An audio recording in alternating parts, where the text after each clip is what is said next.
kasih Tuhan Yesus, puji Tuhan, kita bisa bertemu kembali dalam acara Ngobrol Pengalaman Iman atau Ngopeni. Salam jumpa kembali Pak Stefan. Ya, salam jumpa Bu Mia.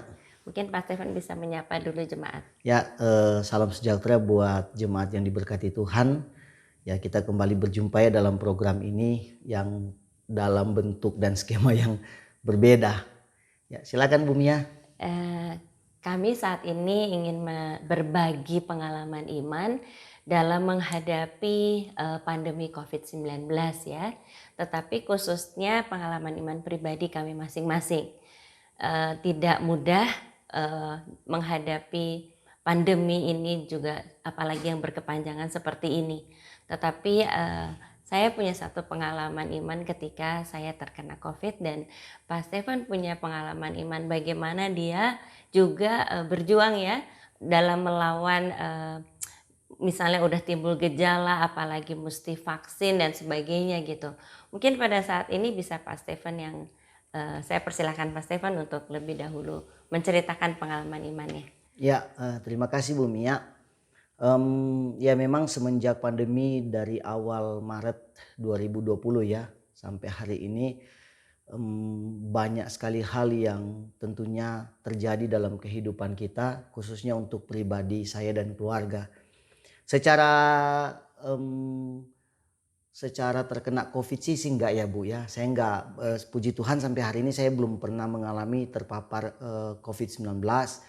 Tetapi terus terang ketakutan itu tetap suka dialami. Cuma kan sebagai seorang yang percaya kepada Tuhan, saya berusaha untuk mengendalikan diri bersama dengan keluarga supaya kita tetap excited di dalam menghadapi COVID-19 ini. Pengalaman-pengalaman yang saya rasakan, yang saya alami sepanjang COVID ini, yang pertama adalah terus terang ya Bu ya, ini kita bicara tentang dampak ekonomi dalam kehidupan keluarga gitu. Ya kita tahu bersama kan dengan aktivitas pelayanan dan sebagainya berhenti, ya tentunya juga cukup berimbas kepada berkat kita secara materi gitu ya dalam ukuran manusia, tetapi dalam ukuran Tuhan dia tidak pernah kehabisan cara untuk menolong kita. Amin. Dia selalu punya cara untuk memberkati dan menolong kita, sehingga meskipun dalam kondisi pandemi gini ya kami tetap merasakan berkat Tuhan yang begitu luar biasa. Kemudian yang kedua, aktivitas pelayanan dalam bentuk yang lain. Misalkan gini, kita tuh GKT sempat dikagetkan ketika kita diajak gabung dalam satu kelompok yang namanya paguyuban. Ya kan, paguyuban Kota Bandung ini kita khususnya Kecamatan Sumur Bandung. Yeah. Ada beberapa kecamatan yang lain lagi, Astana Anyar dan sebagainya. Khusus untuk Sumur Bandung, kebetulan karena lokasi gereja kita ada di Kecamatan Sumur Bandung, maka kita diajak untuk gabung. Ini sebetulnya kan perkumpulan gereja-gereja yang bergerak di bidang bantuan air bersih, air minum, siap minum. Nah, waktu itu ya kita karena memang harus bergerak, maka kita melakukan kegiatan-kegiatan seperti misalkan kita memasang 2 toren di balai kota. Kemudian setiap hari Selasa kita harus rutin untuk datang ke situ untuk mengecek air yang sudah kita pasang, kotor atau bersih, harus mengecek kira-kira masih ada atau sudah habis, berkurang. Itu kita lakukan kegiatan-kegiatan itu. Saya terus terang sedikit khawatir karena kan bertemu dengan orang-orang yang di luar sana, khususnya di balai kota itu. Tetapi ya karena ini memang tugas pelayanan, maka saya harus tetap melakukannya, tentunya dengan penjagaan diri yang ekstra, menggunakan masker 2 lapis, tidak bersalaman, tidak terlalu ada kontak fisik, jarak ngobrol juga cukup jauh, tapi aktivitas kita lakukan. Hanya memang setelah ada PPKM ini total kita berhenti. Kita tidak lagi belum ya, kita hentikan dulu air itu dan sebagainya, dan pihak balai kota juga memahaminya. Kemudian yang ketiga yang saya alami ini adalah tentang vaksin. Puji Tuhan ya, saya sudah divaksin 2 kali. Jadi walaupun vaksin ini tidak menjamin loh kita tidak terpapar COVID ya. Ini pemahaman yang harus kita terus sampaikan kepada banyak orang. Jangan karena dipikir kita sudah divaksin kita bebas COVID atau tidak mungkin terpapar. Atau kalau terpapar tidak mungkin terjadi apa-apa. Tidak juga ya. Tapi intinya saya sudah divaksin sehingga antibodinya kan semakin bagus. Waktu vaksin pertama dilakukan di GBLA, Gelora Bandung Lautan Api. Udah perginya dari jam 10 pagi, antrian panjang, divaksinnya baru jam setengah 7 menjelang malam gitu ya, petang. Aduh itu antrian panjang, hujan gede, basah. Dan mungkin karena saya tidak makan siang waktu itu, karena saya cuma makan pagi dengan harapan begitu pergi langsung dapat vaksin pulang. Ternyata antrinya sampai malam. Jadi saya lapar gitu ya, sakit mah. Begitu divaksin ya langsung kena dong ke saya kan, ke fisiknya gitu ya. Saya muntah-muntah. Saya ingat waktu itu kalau nggak saya langsung telepon Ibu Mia deh, Ibu Gembala. Bu mau nanya bisa nggak selesai vaksin minum obat mah gitu ya. Karena saya muntah-muntah. Oh boleh gitu ya, nggak masalah gitu. Kemudian ya beberapa hari kemudian saya mengalami demam biasa dan sebagainya. Itu aja, tapi vaksin kedua saya sudah aman. Cuman ada satu pengalaman Bu, agak panjang ya saya cerita ya. Ada satu pengalaman begini. Pasca 3 hari mau divaksin kedua atau 4 hari, saya tuh mengalami sakit. Sakit itu di dada bagian kiri di sini ya, di bagian kiri dada sampai ke punggung belakang. Ya, sepanjang ini kiri dan kanan tuh sakitnya bener-bener sakit. Di dada juga membuat saya kalau malam gak bisa tidur. Gak bisa tidur, sesak nafas gitu. Saya sebetulnya udah curiga ini kayaknya mah, asam lambung begitu ya. Tapi karena tidak sakit di bagian mahnya, sakit di bagian dada, pikiran saya langsung lain. Jangan-jangan ini jantung gitu ya. Pergilah saya ke klinik menggunakan kartu BPJS untuk periksa. Dari situ dengan laporan yang saya berikan, dokter nggak berani periksa. Dibuat karena surat rujukan. Saya pergi ke rumah sakit Bungsu. Puji Tuhan kebetulan ketemu dengan dokter dalam ya, ahli dalam itu Evelyn Sinaga. ada hubungan-hubungan dikit ya gitu. Ya kita saya bicara dan sebagainya, kemudian akhirnya di EKG dan puji Tuhan hasilnya jantung saya bagus, normal, tidak ada masalah Pak katanya. Terus dicek oksigen dalam tubuh, ada gitu pemeriksaan untuk oksigen dalam tubuh, ternyata juga bagus. Intinya saya nggak sakit yang saya pikirkan, yang saya khawatirkan. Saya sakit tulang bagian belakang itu karena saya mungkin waktu bangun tidur terlalu terburu-buru sehingga salah otot. Itu yang membuat sakit ini. Kalau yang ini memang asam lambung. Nah sehingga saya dikasih obat dan puji Tuhan pas hari Jumat kita vaksin kedua. Jadi hari Selasa Rabu itu sampai Kamis saya sakit. Hari Jumat vaksin kedua semua sudah dalam kondisi normal. Sudah siap divaksin, tensi darah saya sudah normal dan saya sudah tidak merasakan lagi sakit. Sehingga waktu disuntik tidak lagi merasakan efek apa-apa. Yang saya khawatirkan lebih parah dari yang pertama gitu ya. Tapi puji Tuhan tidak. Ya kira-kira kalau berbagi pengalaman iman, pengalaman kemurahan Tuhan di masa pandemi. Ya itu yang bisa saya bagikan. Sampai hari ini belum terpapar. Tidak berharap terpapar. Tidak berharap itu dialami. Maka itu saya tetap harus waspada dengan diri. Karena Ibu tahulah kita sama-sama pelayanan. Ada hal-hal yang memang tidak bisa ditoleransi untuk tidak dilakukan. Misalkan kita keluar dan sebagainya. Nggak bisa gitu loh. Tapi kan nggak banyak ya kegiatan itu. Tapi minimal saya tetap harus ada kegiatan di luar.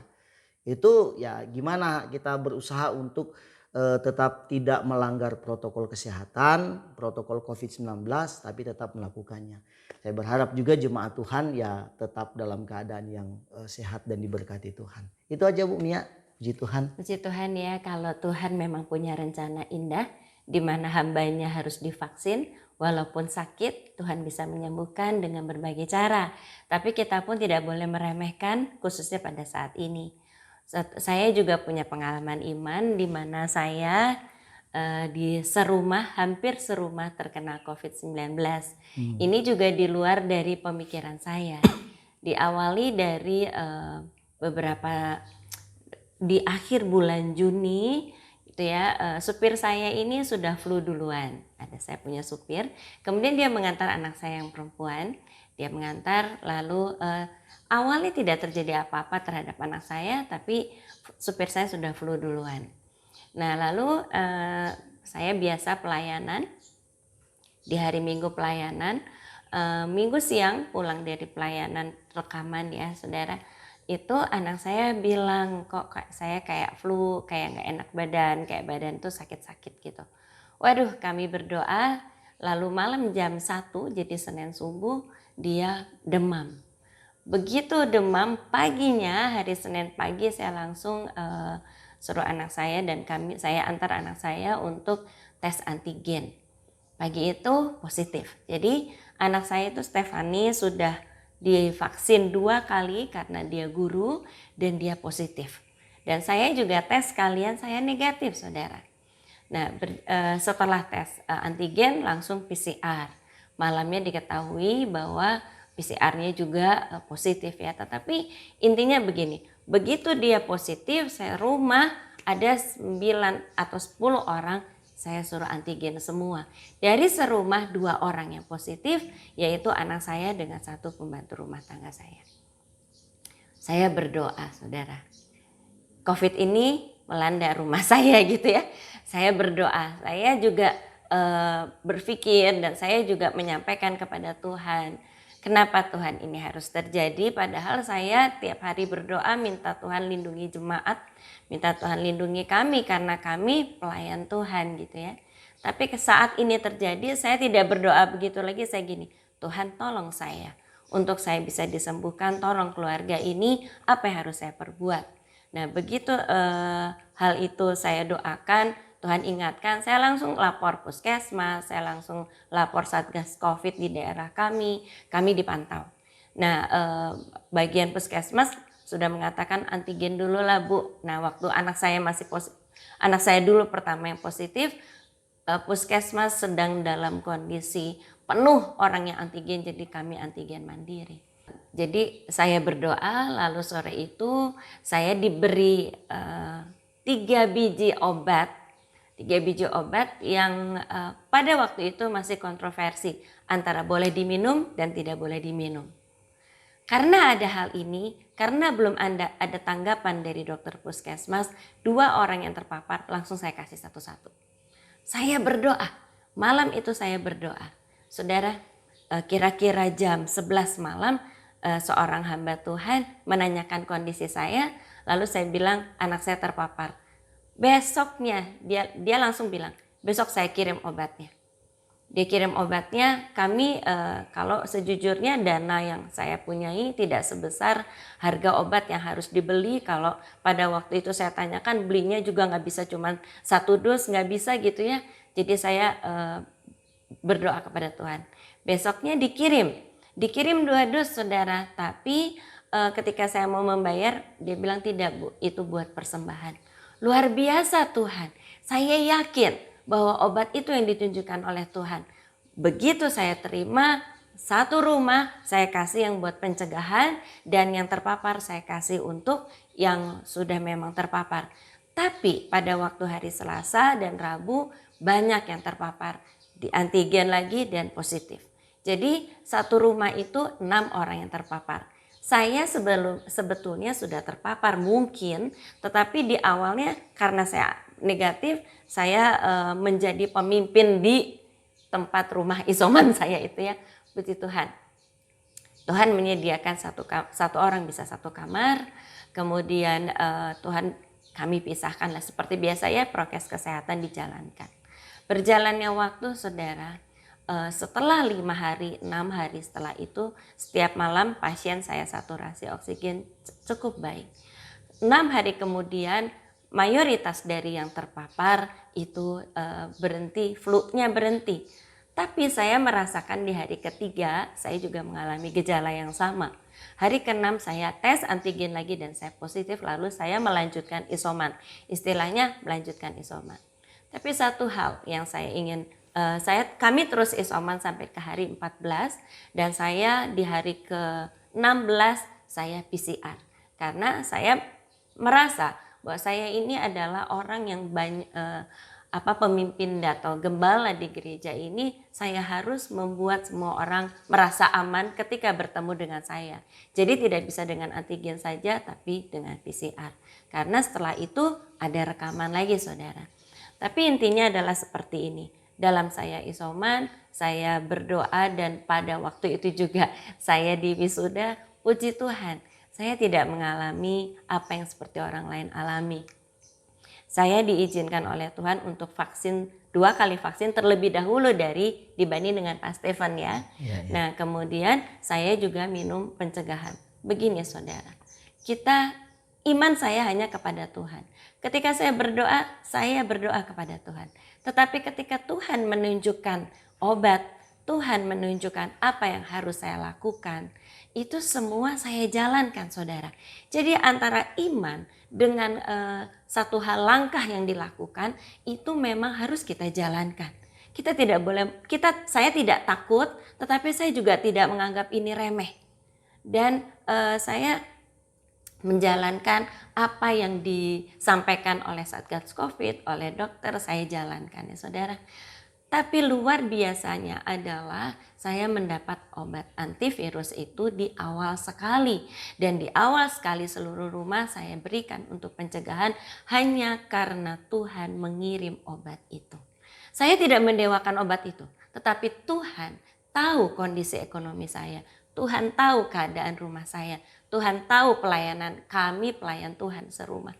Tuhan tahu, dan itu kami harus segera keluar dari situasi buruk ini, dan kami harus kembali melayani Tuhan. Dan kalau semua ini Tuhan tolong, di antara kami tidak ada satupun yang masuk rumah sakit. Di antara kami memang mengalami saudara, gak bisa mencium sesuatu itu stres saudara. Betul saudara, kayu putih aja tidak bisa. Tidak bisa kecium, itu namanya kayu putih. Saya dua hari. Hari ketiga saya baru bisa mencium kayu putih itu malamnya gitu. Nah itu satu hal yang pengalaman juga ya. Tapi Tuhan mau menunjukkan, bener loh Mia, kamu tuh kena COVID. Bukan flu biasa itu ya. Tapi selama saya isoman, saya berdoa setiap hari, saya minta kesembuhan dari Tuhan. Kemudian Tuhan izinkan saya untuk wisuda online dari kamar isoman saya. Kemudian saya juga rekaman dari kamar isoman saya. Kalau saudara tahu yang tanggal 18 itu saya, ibadah tanggal 18 itu saya bawa firman Tuhan, rekam sendiri di kamar saya gitu ya. Dan itu semua Tuhan izinkan suatu pengalaman iman yang baru, bagaimana Tuhan menunjukkan jalan-jalannya sehingga kami disembuhkan. Ternyata pada saat yang sama, pada minggu yang sama, seorang dosen juga yang saya kenal di tempat saya kuliah meninggal saudara. Karena COVID. Jadi saudara,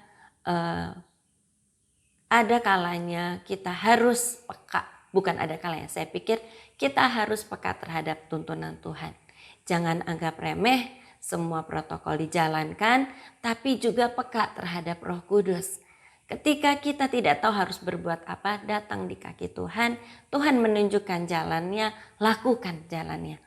Lakukan segala sesuatu sesuai dengan apa yang seharusnya, yang sudah Tuhan berikan, pengetahuan-pengetahuan tentang kesehatan, tentang protokol kesehatan, tentang bagaimana orang isoman di rumah. Tuhan sudah memberitahu kepada saya jauh hari sebelumnya. Kita semua tahu, share ya dari WA. Saya ikut juga satu grup Yayasan Kill COVID juga yang seperti itu. Saya jalankan. Nah, untuk itu ketika saya disembuhkan, dan teman saya tidak disembuhkan karena dan dipanggil ke Bapa di surga ya saudara, saya lihat bahwa tugas saya masih belum selesai, sedangkan tugas teman saya sudah selesai. Tapi kalau saya tidak mau melakukan, saya hanya berdoa saja dan saya tidak minum antivirus itu. Saya percaya Tuhan akan menyembuhkan, tapi saya tidak melakukan apa-apa, hanya berdoa dan makan, hanya berdoa.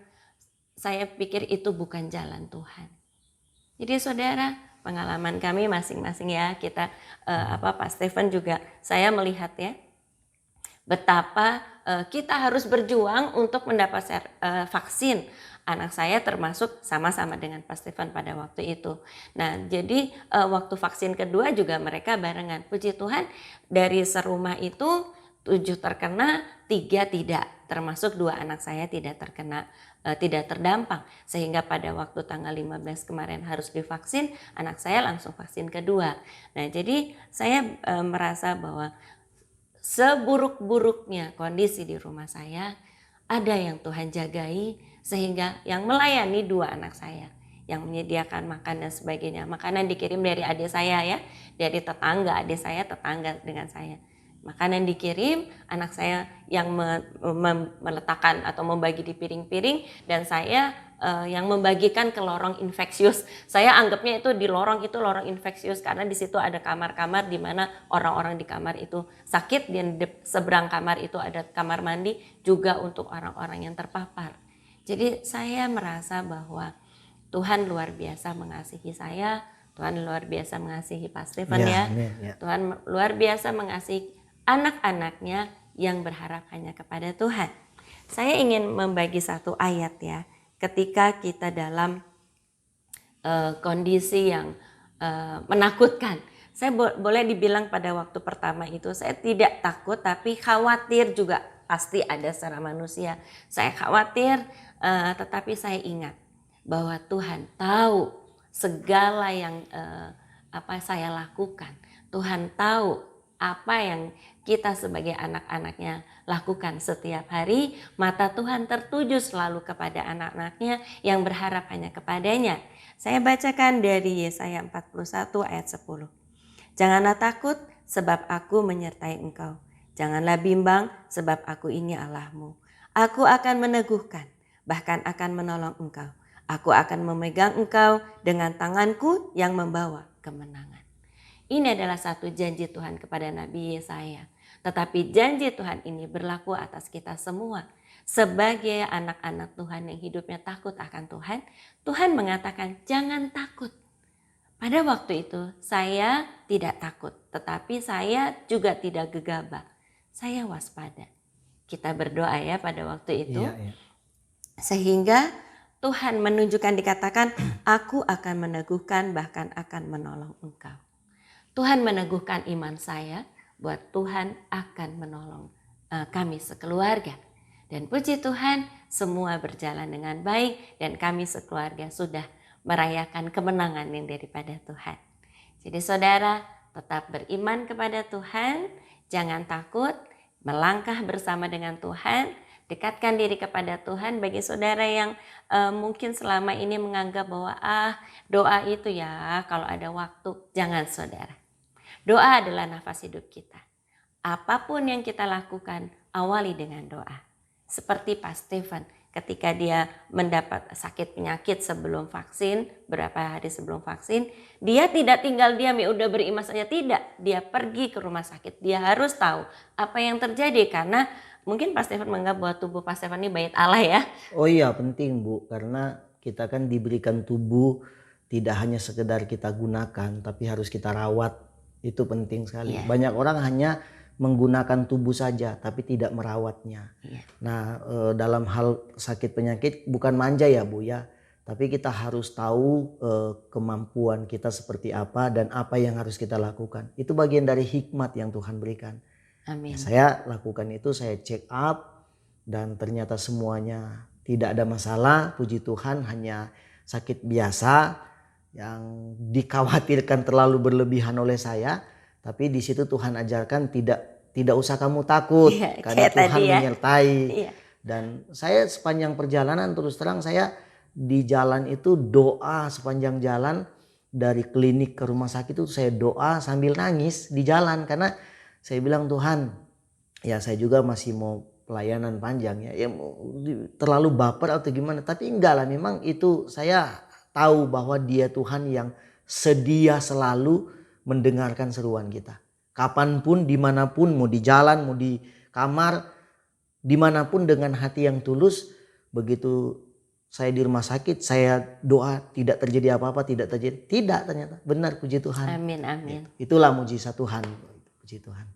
Ya, puji Tuhan saudara, mungkin dari satu jemaat kami, saya duluan yang harus merasakan ya, supaya saya bisa berbagi, juga berbagi dengan saudara, bahwa sekali lagi jangan takut sebab aku menyertai engkau.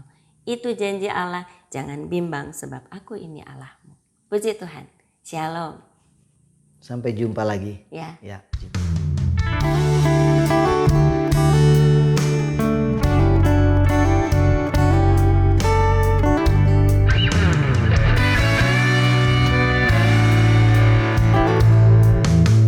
Hatiku tenang berada dekatmu, Kaulah jawaban hidupku. Hatiku tenang berada dekatmu, Kau yang pelihara hidupku.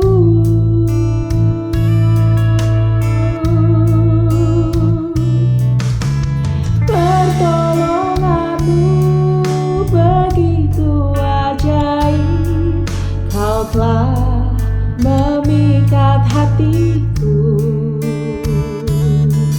Di saat aku tak sanggup lagi, di situ tanganmu bekerja. Pertolonganmu begitu ajaib, Kau telah memikat hatiku. Kini mataku tertuju padamu, ku rasakan kasih-Mu Tuhan.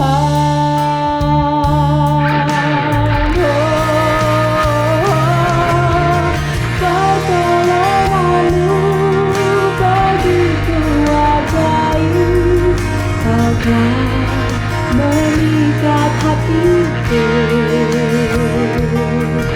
Di saat aku tak sanggup lagi, di situ tangan-Mu bekerja. Pertolongan-Mu begitu ajaib, Kau telah memikat hatiku. Kini mataku tertuju padamu, ku rasakan kasih-Mu Tuhan. Kini mataku tertuju padamu, ku rasakan kasih-Mu Tuhan.